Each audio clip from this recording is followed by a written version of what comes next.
a gold star. I'll make sure to tweet it to him. That way you guys can see at home that we have an actual public record of it. Now, let's go ahead and get ready for game number 4. The Zealots ahead 2-1, and they could knock the Playing Ducks into Crucible here if they can get a victory. The Zealots at this point go not quite Crucible. Closer. Yeah, closer to the Crucible and nearly making it hopeless, but there is still a chance. So the Zealots, of course, with the map choice, but just again to reiterate what's currently happening. If the Playing Ducks lose, there is still the possibility of a tie with Tricked Esports. They need to win their next series, which is against Tricked right away. And here comes the hard part. Either Trick has to lose everything else, but it basically also means that the Ducks have again to win against Fnatic, who they already beat in part 1 of Phase 2.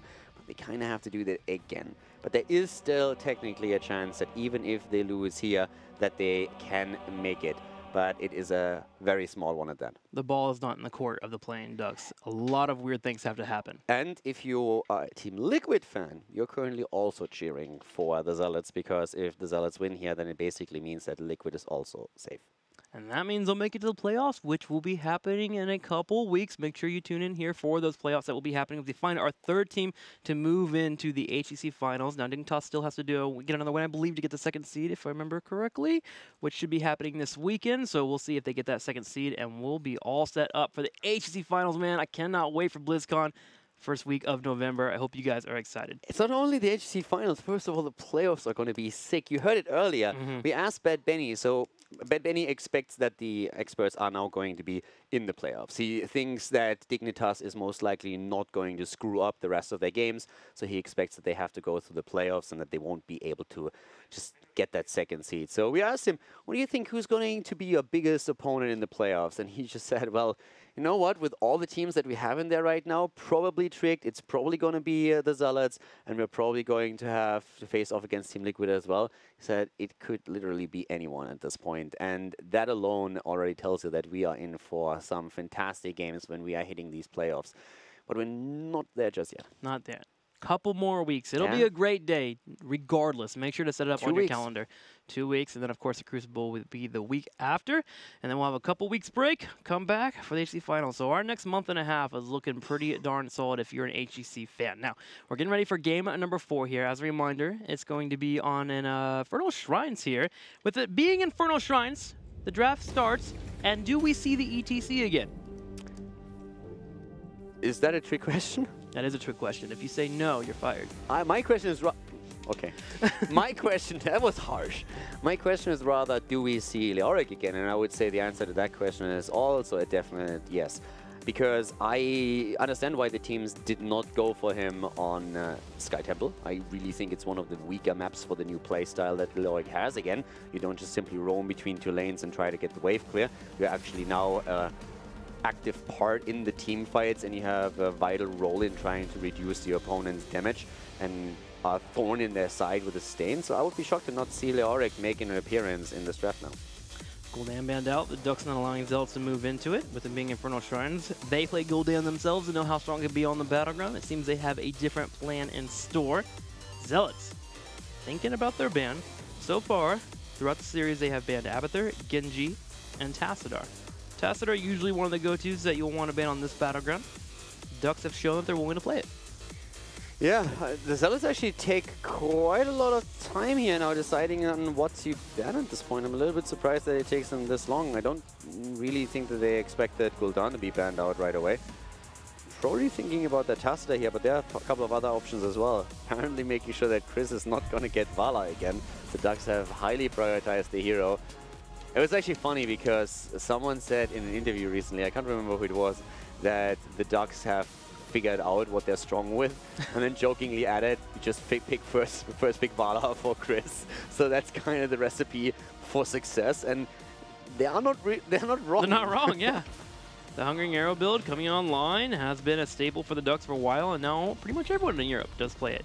ETC is sniped away, so we will have the Zealots not running the ETC. Now, we did get a second variety. What did we get on the second game from him? No, we have had ETC every game for Lobber. So what do we get? The Johanna this time? I mean, it's a bit too early to tell, but Johanna would definitely be a great hero for them. He's played Johanna a lot. It fits the battleground. So depending on what the rest of the team is looking for, we could see that. I like the Haka here, since I think Zarmony is going to need to play that. The other option would have been Leoric. And to be honest, I mean, let's face it, Zarmony's Leoric on Tomb just sucked. I mean, sorry, but he fed half the game. I think he ended up with 6 deaths. So that was more than 70% of That's not typical Leoric play? Maybe in your games, but no, not on HGC. I mean, jokes aside, he really had a rough time on Leoric, and he also didn't really do in the team fights what he's supposed to do with the new build. So that can either be an indicator that he just had a bad game, happens, or it can just simply mean that they didn't practice as much with the new reworked Leoric as other teams yet. So he didn't really feel too comfortable with that new playstyle yet, and they have to put a little bit more practice in. There's a lot of explanations for it. Fact of the matter is, didn't impress too much. So I'm way more happier that they go into the Haka instead of picking Leoric here. It means that they themselves will not get him. Question is, do they ban him out? Since Benny, 4-team experts, earlier highlighted how much of an impact Leoric had on this map in particular, since in the late game, eventually you're going to fight in 5 versus 5s over shrines. So that's now the big question. Do the Zealots respect him enough to ban him? But it looks more as if they are focusing Tacita, and they do. So now the question remains, are the Ducks going to take him? And to be honest with you, with Sonya already picked, I could see this to be another game where Leoric is not making an appearance. Tass and Genji will not make an appearance here. Genji taken away from Zealots. Poik not going to be able to play it. Tacit are taken away from the Zealots themselves. They grab the Grey main, which is starting to get into a territory of what are we going to see from Chris on the opposing side, with Vala being gone, Gul'dan as well. Those have been the main staples as of late, and the Grey main Lunara. In the past, he did run some Tychus, so with Lunara still being on the field, just kidding, Zealots take Lunara and the Grey main too. Yep. Is this a strategy created to get Chris onto a different hero? It's looking like it. I don't think that... Chris is pretty versatile. The guy plays a ton of heroes. But you are right. A lot of the heroes that we usually see him on are gone. They themselves ban Gul'dan. Yeah. But he can, for example, always jump on Li Ming, just to give one example of heroes that he could still play here. There's, of course, others around, but that would be one example. Chromie even could play Chromie. You have ETC for a stun at the start, so you could put him on that. But Greymane, Lunara, Vala, and Gul'dan are definitely heroes that he usually plays. We're going to see what he's going to be picking up here. So Tychus, Chromie, Li Ming, options available for Chris to move into. Will they be moving into more damage after that? Probably, with a Sonya and ET setup. It's going to be the Kel'Thas and Tyrande. Okay. Wow. I like myself some Tyrande, especially with ETC. That's going to be a lot of burst here. And yeah, looks more and more as if, after Sonya, it was more or less expected that we don't see Leoric. This is a cool thing outside of the pairings that we have this week for me, that we have so many teams right now that say, oh my god, Leoric is first pick material, and other teams, as we see here, that haven't really caught up on that yet, or that they don't respect it to that extent. So I believe that over the course of this weekend, that the European teams are going to more or less come to a consensus of where they think Leoric is in the meta. But with this being the first week where he is actually played in that new iteration, it's going to be absolutely fantastic to see just like a back and forth. Because that's exactly what we saw in the first best of 5. First draft, we pick him maybe in the second rotation. Second draft, yeah, we first pick him. Third draft, let's ban that guy. I mean, that's what happened with ETC. Think about it. Yeah. I mean, 4 weeks ago, ETC was played by a couple teams. Breeze showed it a little bit with Fnatic. We had a couple of teams also moving into it. And then out of nowhere, 2 weeks later, the resurgence just bumped up as ETC has been picked out by many teams in that first couple of slots. So Leoric seems to be our new ETC here at the HGC. And again, I'm still fighting for Jaina. I mean, I'm still fighting for it. That's fine. I would not mind Jaina a bit more often, especially with Tyrande starting to make a bigger appearance here as well. But yeah, with Leoric, we don't know if he's the new ETC. It seems to be that way, but we're not there just yet. At this point, a lot of the teams are just like dabbling their foot in the water a bit. But for now, we're going to go into our next map. At this point, of course, we have that lead for the Zealots. A 2-1 in the series, which means that if they take another map, they would shut down the Playing Ducks hard and make it nearly impossible for the Ducks to get out of their Crucible slot just yet. And of course, for the Zealots, it would mean that they move higher and higher up in the standings for the playoffs, which would also be incredibly important. Well, the good news for the Ducks is they picked a pretty strong composition here. They have great control over the shrines. They have Poke that's monumental as we move to the late game between Kael'thas and the Tyrande as well. But I'm going to be watching Lauber, that Johanna. How is he going to handle the push into the fight? How is he going to set up his Greymane to really bring out the damage? Let's go ahead and move in to game number 4, Infernal Shrines. As a reminder, Zealots are up 2-1, and they have a chance here to end the series.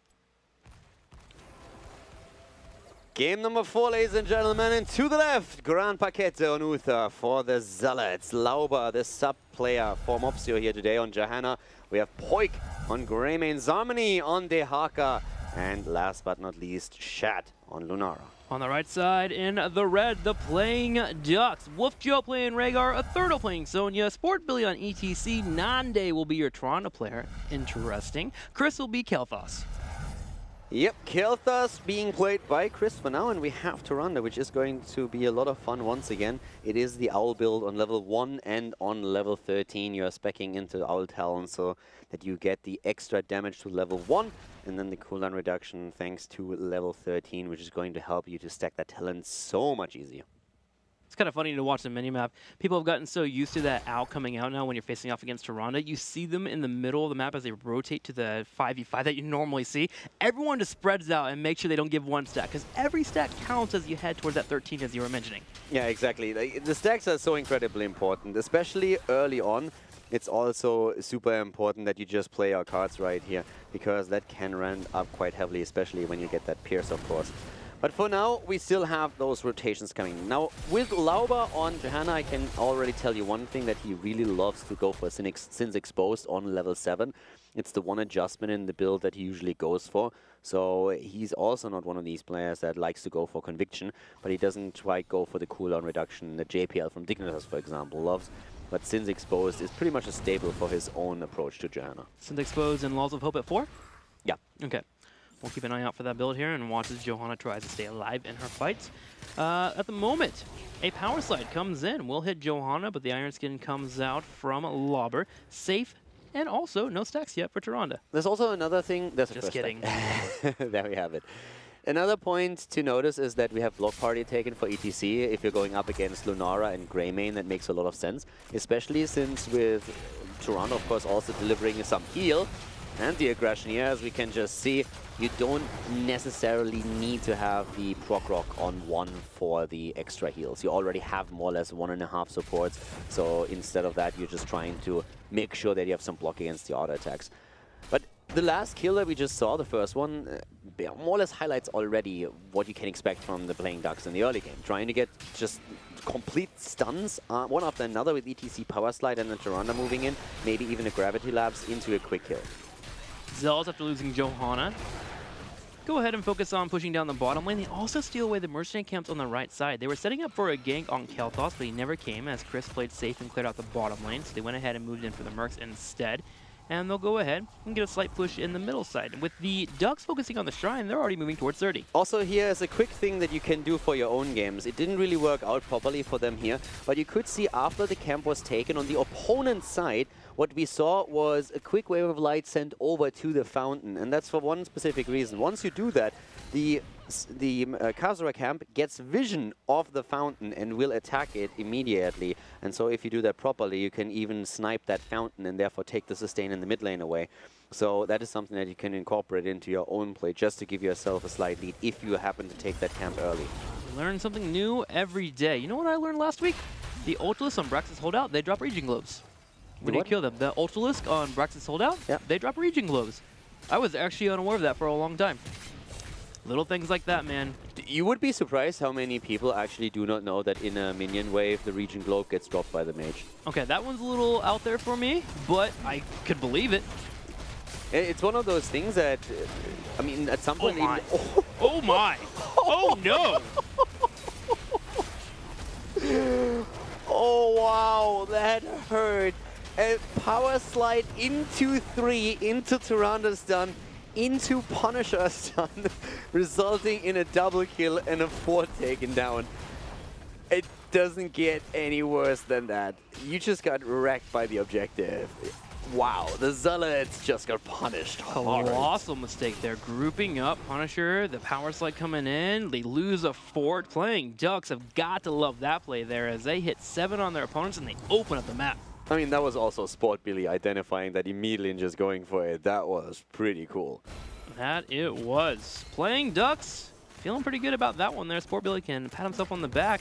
And Zealots will head to the middle lane, start to clear up and get 7 themselves, but that was quite difficult, and Zarmany may get caught here too. Sport Billy goes over the power slide, does a spear as well. Zarmany on the side will get hit by the Owl and the Lunar Flare, but does survive. Yeah, Nanda connects these, and he has a bit of a drag happening, but the only thing that he's trying to do is slow it down, since at the bot lane we have the same happening. There's another push on the side of the Zealots, but yeah, this was just, I mean, look at it. The only one that gets away is Lauba, and that's because Johanna still had the Iron Skin up. That's the only reason. That was full in your face moment there. Wow. Quick and clean. As Playing Ducks are looking for another kill. Taking some pokes, Sport Billy is, so is Wolf Joe. Voigt, though, turning around, is going to have to deal with a Rhaegar that is putting him low on health. Wolf Joe may have to sacrifice himself, trying to sneak by. Does he have the mount? Stun comes out. Zarmi brings the auto attack. There we go. There's a kill, but Dahaka is going to pay for it. Yeah, the stun combos. This is really what Tirana compositions are about. You're trying to stack stuns and you try to blow targets away. And they have now 3 that they can easily put onto any hero, and it really just shows. That's why Tirana for so long was just absolutely scary. And it surprises me, to be honest, a little bit that when we are looking at Uther, we have him with Guardian of Ancient Kings. I expected Hand of Protection. Looking to at least give some teammates some armor here. Johanna, Dahaka being landed on, even saving the Greymane. Interesting adjustment here from Grandpa. I mean, don't get me wrong, Guardian of the Ancient Kings is fantastic. It's a great talent to take. But if you go up against a team that is looking for these stun comps, then Hand of Protection seems like the better choice. And so far, there's another kill against Poik up at the top. Tirana didn't even have any part in that. But here comes another one, Grandpa down, and the Ducks are just I mean, they are taking the Zealots down easily. This is now the kill 7 against 1, 1.5 level lead. The level 10 ability is here on top of everything, of course, as well, which allows the Ducks now to simply move in and take the top left Shaman camp away. Zealots need to relax. Just get 10 here. They're only half a level away. They're going to lose out on that shrine on the bottom side. They know it. Playing Ducks are actually playing aggressive and taking away this camp on the top left, knowing that they aren't going to fight the Zealots anytime soon with 10 around the corner. They're even maybe looking to get a play here with Tirana going in for an owl or 2. Does throw it out on the bottom side with Sonya finally grabbing the Punisher. Now with 10 around the corner, Zealots are waiting for an opportunity, but so are the Ducks. Moving in is Sport Billy, goes for a power slide. Yeah, they're trying to go in, but this time it doesn't quite work out. The level 10 abilities are now there. Maybe a turnaround at this point. Nanda down. That could be the beginning of what the Zealots were waiting for. The Zealots lose or take down 3 heroes on the opponent's side. Tirana, ETC, and Rhaegar have all been eliminated up at the top. The bot lane gets value, though, as the Infernal pushes through with the Punisher. But that triple kill opens the map up, and we actually see a push to the top lane, as only Lauba at the bottom of the map is currently defending for the team in blue. Yeah, he should be able to get that Punisher to jump over there. The Keep should be able to deal with it, even with Sonya pushing in. If not, they can have the Haka come in and help. Zealots are just trying to grab the fort on the top right. They want to open the map themselves, but Chris does a great job of zoning out the minions, dropping down a Flame Strike, and using even Phoenix to make sure his infrastructure does not fall. Yeah, level 13 Talons, on the other hand, are now ready for the Ducks. So they still maintain an elite in experience, and they've done well overall. But if you're just looking at the kill count, the Zealots have definitely brought themselves back onto the table. The level 10 abilities are going to help them a lot. But that power spike for the Ducks is still there. So let's see how the Zealots are going to deal with it, because it's not going to be easy for them, to be honest. This is one of the problems that you oftentimes see happening on this map. If you fall too far behind in the earlier stage, around the mid-game when level 10 hits, then you will always try to play a catch-up game whenever a shrine is announced, where you attempt to hit level 10. When you attempt to hit the same talent level as your opponent. The saving grace for them is that they have the Haka, who can go side-soaking. It's the only global now on the map. But of course, with Tirana, ETC, and Kel'Thas against you, you need to be extremely careful if you don't have vision on your opponent, because there could be a gang coming away. Yep, Zealots have a couple of options here. Try to fight around the Playing Ducks and wait for them to make a mistake and punish like we saw last time. They can move in and try and pick off of Sonya. Speaking of Sonya, she's coming in on the side here, looking for a flank. With the Zealots chasing forward, they're going to go in for a fight. Blessed Shield is used. Shad bringing out the damage here, working in the Lunara auto attacks. Will be forced to retreat with 13 around the corner. Zealots don't want to overextend too much. That really didn't help the Zealots at all. They just used Blessed Shield, they also used Isolation and the Global on the Haka to try and get that kill, and it didn't work out, whereas the Ducks didn't commit really a lot of resources to it.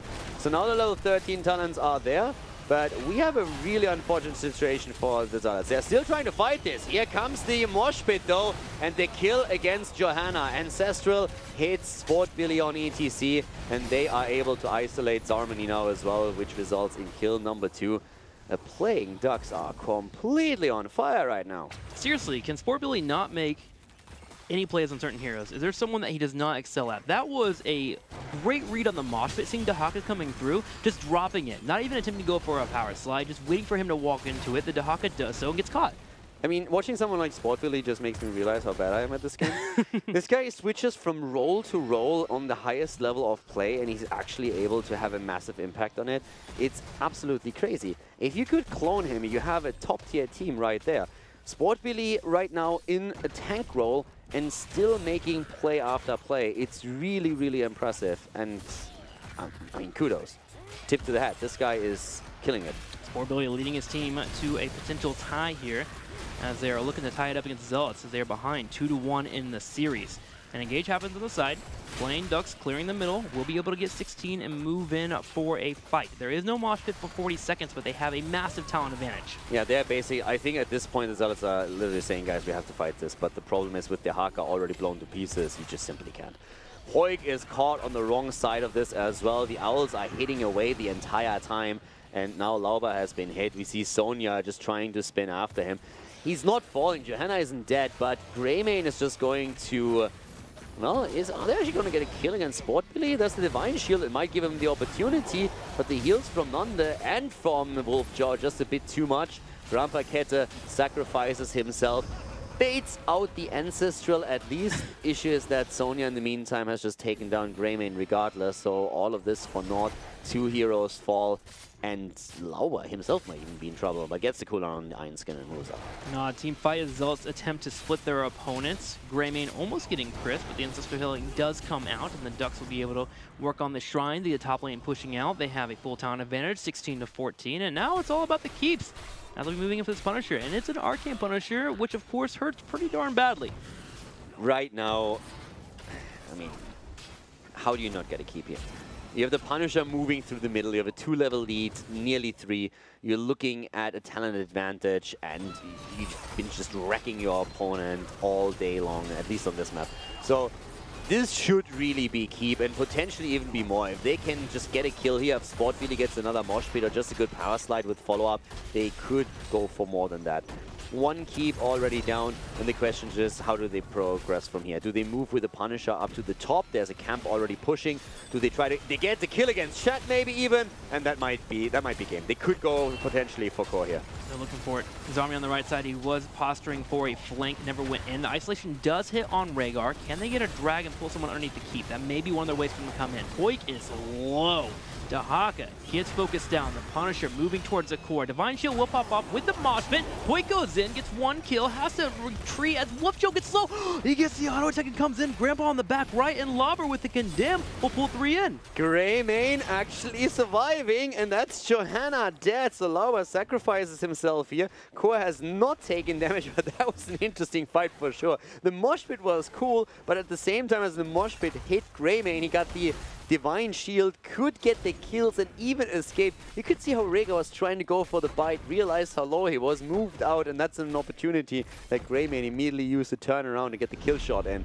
Very cool team fight here, and for now at least the Zealots hold on to their core. That's impressive after they lost 2 heroes initially. They were so ahead in this fight. Hoik on the side just keeps poking in and seeing him, taking damage. Zarmony comes in with isolation. and does hit the Rhaegar, which is important because that allows for Poik to sidestep this power slide that comes in, and watch this Divine Shield. He jumps in, Divine Shield comes out a second before the mosh pit hits, able to get 2 kills here, kites backwards nicely. Wolf Joe would have another second and a half before he's able to get up on top of that dog form and go for the bite, and they clean it up. Yeah, if Lauba actually doesn't fall here, that would have been even a cleaner commitment, but they haven't really taken any structures. Now, if the Zealots win, I mean, if the next shrine should happen before level 20 is ready for the Ducks. So if the Zealots actually win the shrine fight and get a Punisher, they should be able to take down a fort or 2. And once that happens, they are not quite going to be able to get the same experience as their opponent, but it's going to be similar. Zarmany gets caught here. Sport Billy hasn't used Power Slide yet. I believe he did. So Zarmany is able to escape. Looking for that kill before that shrine does come in. Yeah, I mean, yes. So if they get the kill before, of course, the Ducks are just going to roll with this. But right now, this is really a chance that the Zealots have to bring themselves back into this. Yeah, they have free experience on the bottom with that fort being low. They can probably send Dahaka down there. They're also sending some members to the middle of the map. They're looking for Sport Billy. Condemn goes off. Tank will be able to escape. Same time, Mercs are grabbed. 19.5 experience to 17.5. Zealots are hungry for this kill. Yeah, also, so far, Tirana doesn't really impress with too many stacks on her Owl. She's at 44 right now.